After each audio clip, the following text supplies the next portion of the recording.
आजचा हा दिवस आपला 77वा गणतंत्र दिवस आहे.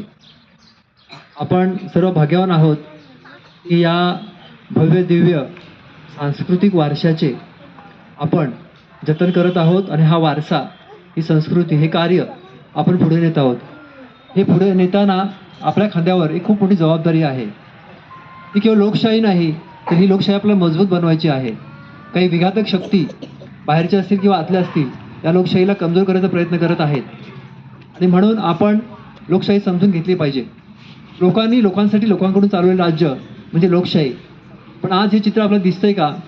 तर हे चित्र खऱ्या अर्थाने साकार होण्यासाठी आपल्याला एकत्रितपणे प्रयत्न करावा लागेल. आपल्याला जागरूक व्हावे लागेल आणि आपल्याला लोकशाहीला बळकट करावे लागेल.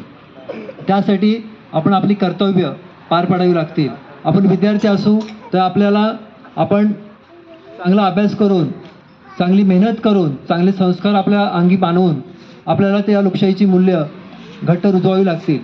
आपण शिक्षक असू, पालक असू किंवा नागरिक असू, आपण जिथे जिथे असू तिथे तिथे आपल्याला आपली कर्तव्य व्यवस्थित पार पाडावी लागतील. अगदी साधी गोष्ट, कचरा व्यवस्थापन. दिवसभर आपण छान छान गोष्टी खातो आणि कचरा वाटेल तिथे फेकतो. हा सुद्धा आपल्या स्वातंत्र्याचा अपमानच म्हणायला हरकत नाही.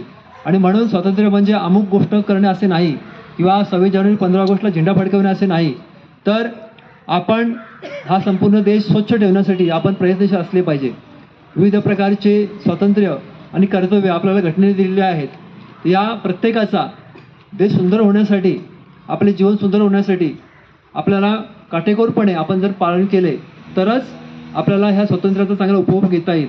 आणि म्हणून चांगला अभ्यास करून एक चांगले देशभक्त नागरिक, राष्ट्रवादी नागरिक बनण्याचा आपण या दिवशी आज संकल्प करूया. आणि हा संकल्प करताना आपल्याला ज्यांनी या स्वातंत्र्य मिळवण्यासाठी ज्यांनी बलिदान केले त्या सर्वांना आपण या दिवशी त्यांचं स्मरण करायला हवे. त्यांचे स्मरण केल्याशिवाय